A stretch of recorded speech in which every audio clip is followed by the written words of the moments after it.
Ya. Ya, entonces, para esta sesión, chicas, vamos a ver lo que son los antimicrobianos clase 3, pero enfocado más a lo que son los antituberculosos. Ya, entonces aquí hablamos de la clasificación, o sea, cuáles son estos fármacos, los mecanismos de acción que tienen, ¿no? Cómo estos van en la bacteria, cómo van a intervenir y los efectos adversos que pueden tener este tipo de fármacos también. Entonces, cuando hablamos de tuberculosis, ahora, ¿qué se les viene a la mente, chicas? ¿Recuerdan algo? Quizá, alguna. ¿Qué se les viene a la mente cuando hablamos de tuberculosis? Bueno, y más que nada aquí, ¿no? En el Perú, porque es una zona alta en lo que es la incidencia y la epidemiología, ¿verdad? Entonces, ¿saben algo quizá qué tipo de microorganismo es? Síntomas, contagio, ¿algo? Chicas,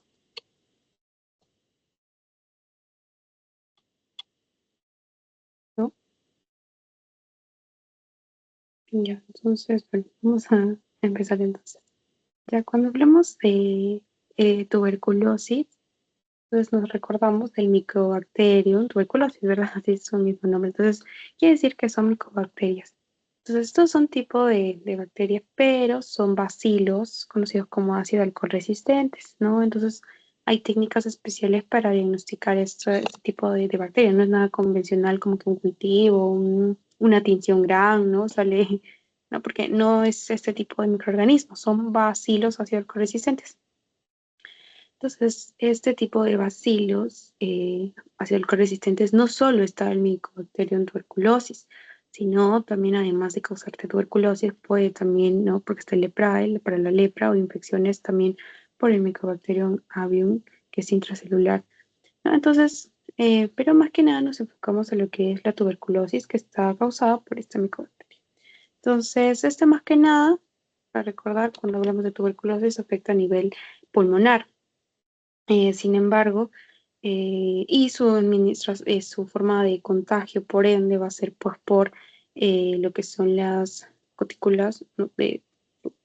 ¿no? Entonces son microgotas en aerosol que se van a expender a nivel de atmósfera, entonces el contagio es así, persona a persona, siendo por esas gotículas. Entonces, esto es mediante estornudos, toses y así se contagia. No se contagia porque comparte escuchar o cosas así, sino por este, estornudos, tos.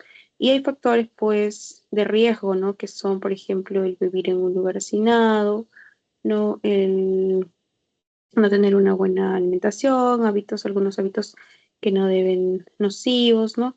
Mm, entonces, esos factores de riesgo, estar expuesto quizá a personas que ya tienen o han tenido, ¿no? Esta enfermedad que es la tuberculosis.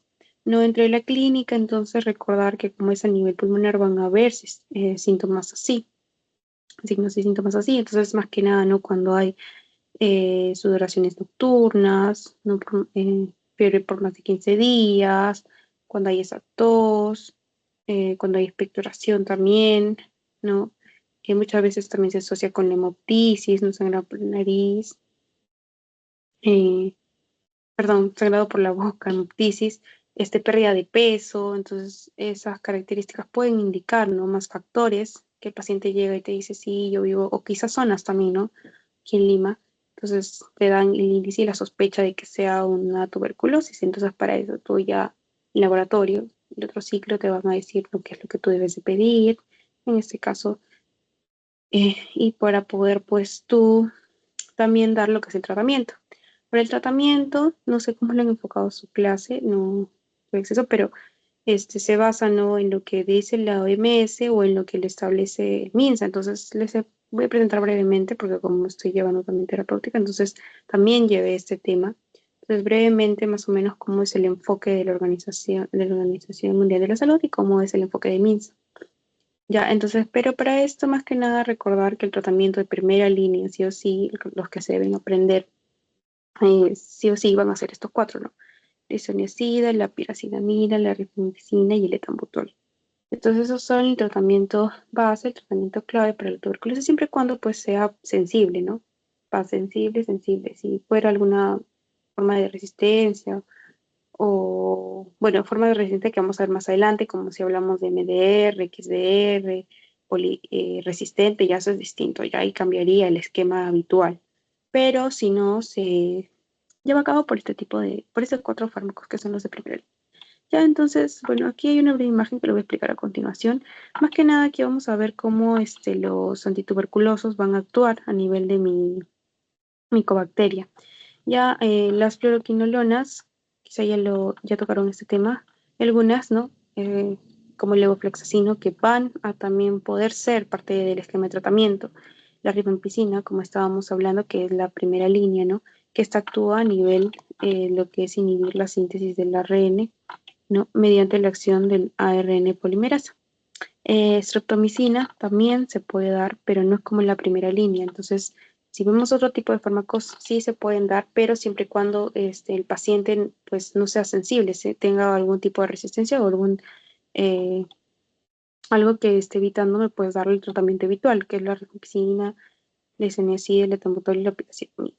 Ya, entonces, ahora vamos a hablar de estos 4, cuál es su principal mecanismo de acción. Entonces vamos a empezar con lo que es la isoniazida. Ya, entonces la isoniazida es este medicamento de primera línea que más que nada lo que va a hacer es inhibir la síntesis del ácido micólico. ¿No? Este ácido micólico es el componente de la pared celular de mi micobacteria, porque las bacterias en sí, la composición de su pared celular eran por peptidoglucanos, ¿no?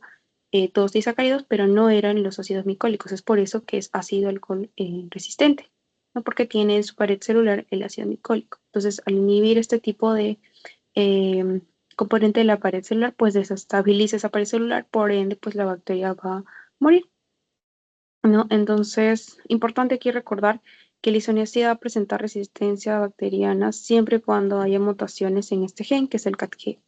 Ya, entonces luego tenemos el etambutol. El etambutol que deriva del butanol, del alcohol butilo, entonces tiene también, bueno, actividad bacteriostática. Ya, en este caso él va a inhibir el etambutol, inhibe lo que vendría a ser la síntesis también, pero ¿por qué inhibe la enzima arabinosil transferasa? Entonces, por ende, ya no va a haber síntesis, aquí está, del galactobanano. Entonces, este es un componente fundamental para lo que vendría a ser la formación de la pared.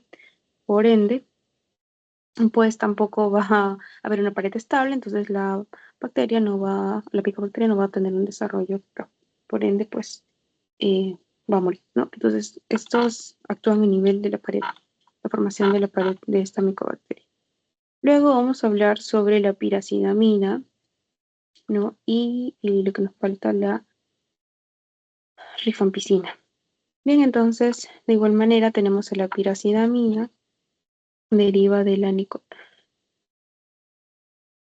nicotinamida. Entonces aquí tenemos a la epiclosidamida. Lo que hace más que nada es que inhibe el crecimiento igual de la micobacteria porque bloquea lo que vendría a ser la formación de los ácidos grasos para la función de la membrana celular. Entonces hay que recordar que la membrana celular vendría a ser esa estructura, una membrana, una bicapa lipídica, está compuesta por lípidos, ¿no? Porque son en membrana bicapa lípica. Entonces, si no hay la formación de esos ácidos grasos, porque las membranas, ¿no? Para recordar un poco de biología, quizá está compuesta no por los fosfolípidos, colesterol, ¿no?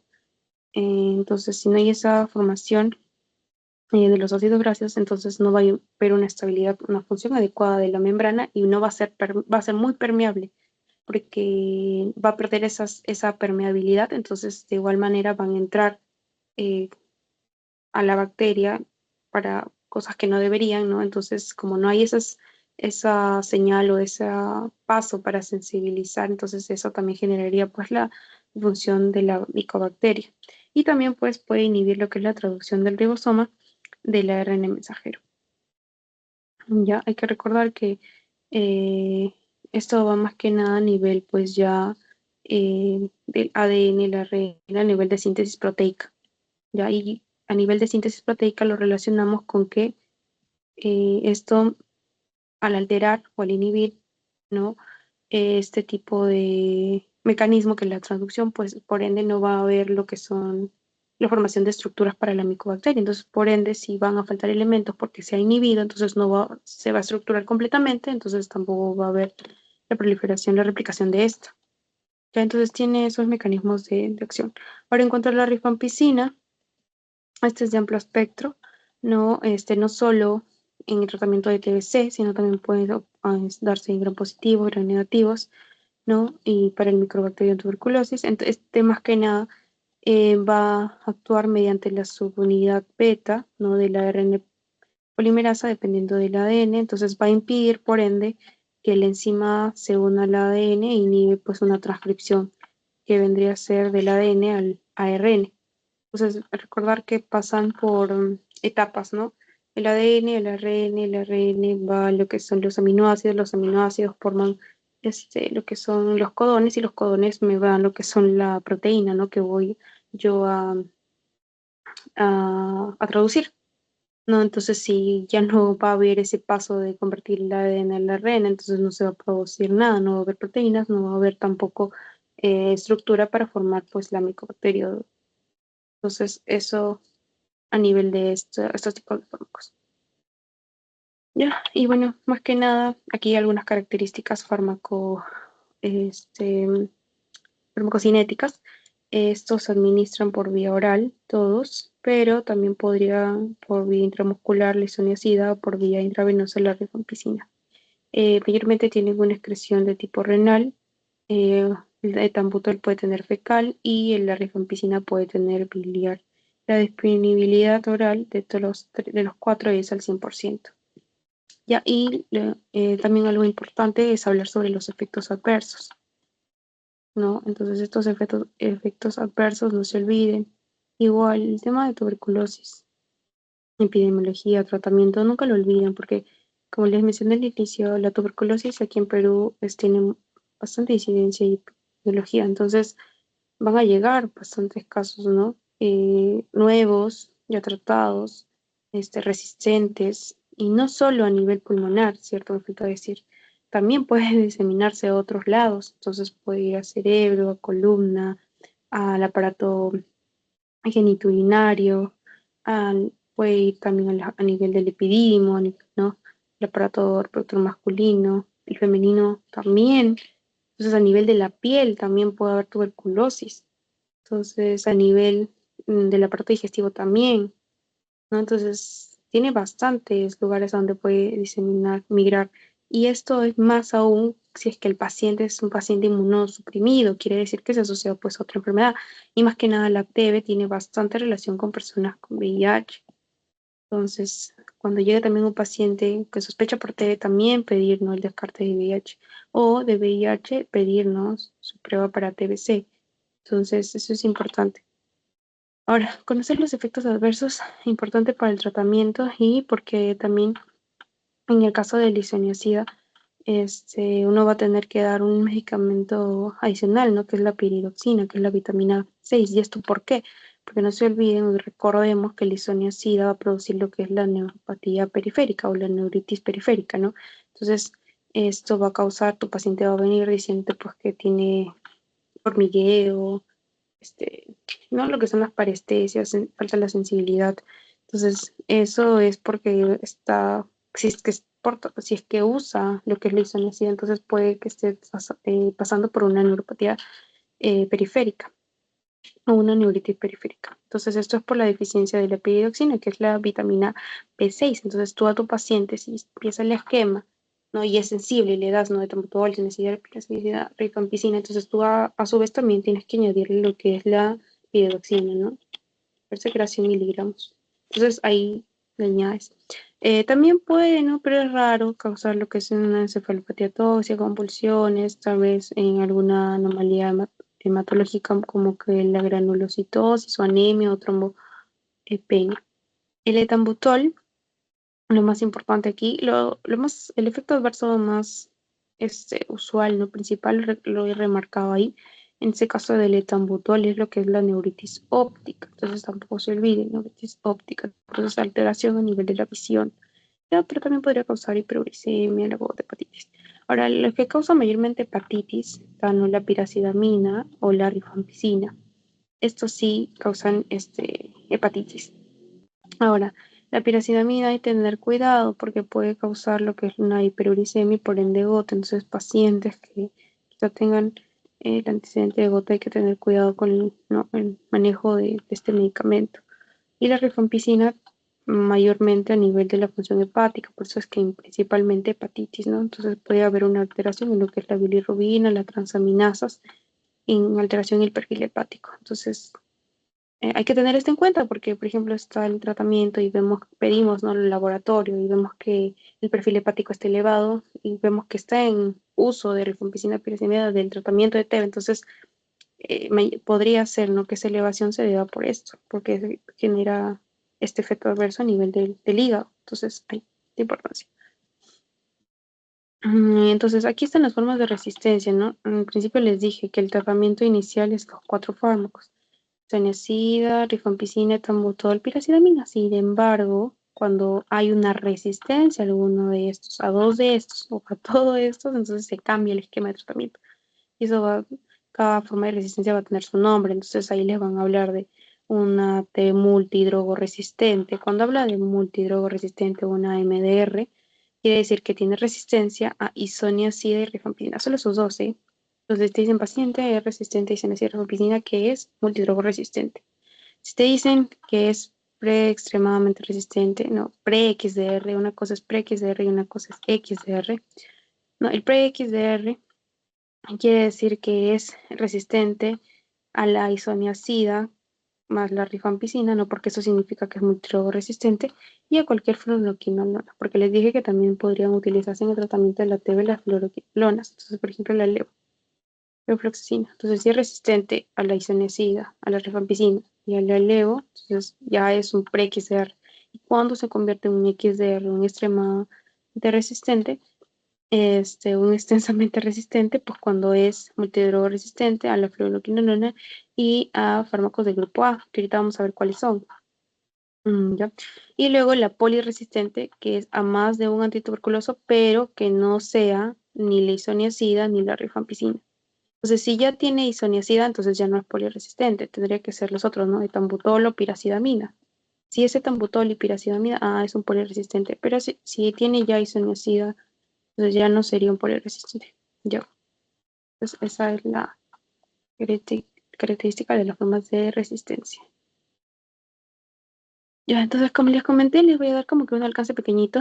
No he visto mucho su enfoque de la clase de antituberculosos, así que no se asusten si es que esto no está, pero así para darles un alcance.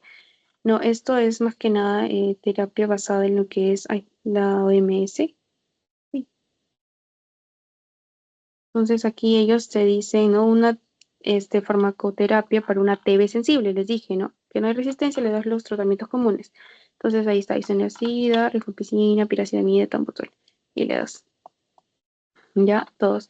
Ahora, si ya es un multirogo resistente, o sea, resistente a isoniazida y rifampicina, ya cambia, ¿no? Porque les puedes dar las fluoroquinolonas, dijimos, ¿no? Como el Evo, el Moxi o el gatifloxacino. Ahora, no sé, quizás si les que les han enseñado sobre las fluoroquinolonas como tratamiento, no se olviden de este efecto adverso, que lo venimos hablando desde cardiovascular, ¿verdad? Que habían, por ejemplo, antiarrítmicos, como la midorona, que causaban lo que es la prolongación del QT, ¿no? De este intervalo QT. Entonces, cuidado con eso. Y también podríamos tener lo que son los aminoglucósidos, ¿no? Como la micacina, la streptomicina. Ya, bueno, eso es de acuerdo a la OMS. Ya, pero si hablamos de lo que es el esquema MINSA que va a continuación, bueno, los dejo ahí para que lo revisen, para que no se asusten, o quizá para que cuando lleven terapéutica les sirva. Ya, y cuando hablamos de MINSA, más que nada tiene un enfoque que bastante lo escuchamos y lo tenemos que saber, ¿no? Porque estamos aquí en Perú, entonces aquí es como se rige así. Entonces nos dicen, ¿no? Que el tratamiento es 2 meses de todos los fármacos, isoniazida, rifampicina, piracetamida, tambutol, más 4 meses de solo dar rifampicina y isoniazida, pero ya no todos los días, sino 3 veces a la semana. Y entonces eso quizás sí les dijeron, entonces sí es importante recordar eso. Ahora, y eso también es importante. el esquema, entonces como dijimos, aquí tenemos el esquema de la TB sensible y sin VIH. Ah, porque también hay esquemas con VIH y también hay esquemas cuando la TB es extrapulmonar, o sea, fuera, ¿no?, de la locación habitual que vendría a ser los pulmones. Entonces, cuando el paciente es TB sensible y sin VIH, pues entonces va a tomar, como dijimos, las dos primeras fases, los dos primeros meses de isoniazida, rifampicina, etambutol y piracidamina, que vendrían a ser 50 dosis diarias, ¿no? Y la segunda fase de 4 meses, que solo van a ser la isoniazida y la rifampicina 3 veces por semana, que son 54 dosis. En total son 104 dosis, no sé, pero por si pregunten. Ya, esto siempre y cuando sea nada más de pulmonar, no los pacientes que tienen compromiso extrapulmonar, como la TB miliar, el sistema nervioso, la osteoarticular. Ya, y cuando hablamos sobre, y cuando hablamos sobre, y cuando hablamos sobre, y cuando hablamos sobre la TB miliar o la extrapulmonar, ¿no? O sea, que va con compromiso a nivel del sistema nervioso o el osteoarticular, cambia. Ya no son 6 meses, sino van a ser 12 meses, o sea, un año. Igual, la primera fase es los 2 meses diarios, no cambia, pero la segunda sí, ya no son solo 4, sino son 10 de solo isoniazida y rifampicina diarios. Ya no son 3 veces por semana, sino diarios. Entonces aquí las dosis ya son más, ¿no? 300. Y cuando igual el paciente tiene TB más VIH, pero solo TB pulmonar. El tratamiento vendría a ser el mismo que un sensible en cuanto a las fases, ¿no? Que son dos, la primera fase de 2 meses y la segunda de 4 meses. La primera es diario y la segunda también es diario. Entonces ahí varía, se diferencia. Con sin VIH es 3 veces, ¿no? Aquí en la segunda fase, 3 veces por semana de isoniazida y de rifampicina. Sin embargo, si tiene VIH, pues cambia. Son los 4 meses, perdón, igual, pero solo con isoniazida y rifampicina diario. Entonces aquí igual las dosis varían. Ya son 150, en el otro eran 104. Ya, entonces eso, chicos, en cuanto al tratamiento. Esto más que nada está basado en lo que es el feminismo. Creo que, y aquí está lo que mencioné, ¿no? Pues donde decía que un XDR era porque era multirojo resistente, tenía resistencia, perdón, a fluoroquinolonas y tenía resistencia a los del grupo A. Estos son los del grupo A, ¿no? Entonces, levo, moxi, linezolid o bedaquilina. Este es el grupo B y este es el grupo C.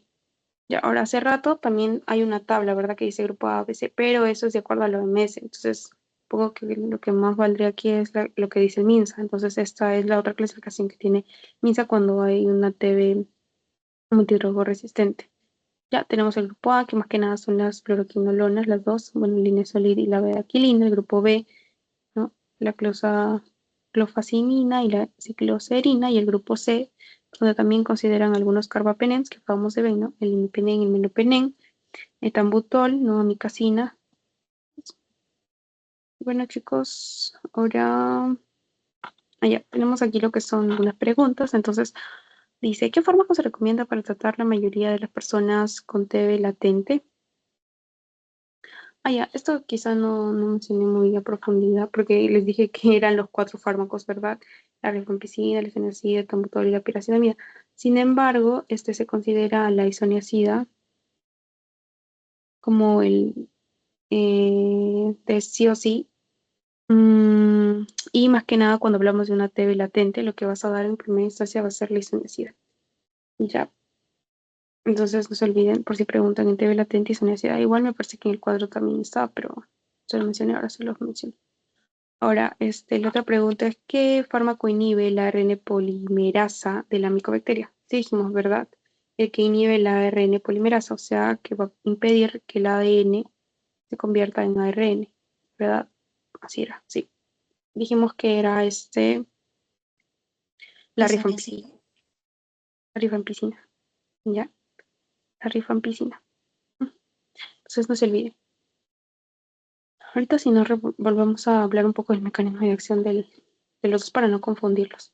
Ya, un paciente en tratamiento por infección de micobacteria presenta neuritis óptica. Entonces, ¿cuál es el fármaco que presentaba neuritis óptica?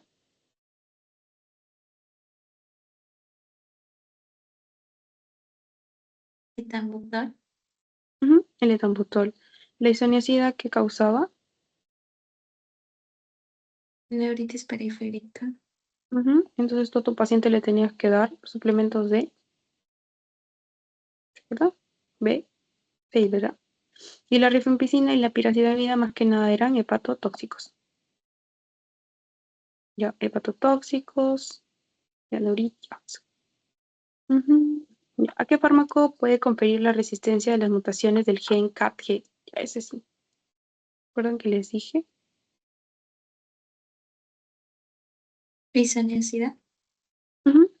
Ahora, para recordar la isoniazida, tenía a bien inhibir lo que es la síntesis del ácido micólico, o sea, a nivel de pared, ya a nivel de interno, ya más que nada es la rifampicina, no se olviden, y como que un poco la piracidamina, porque tenía dos mecanismos así, ya, entonces ahí no se olviden.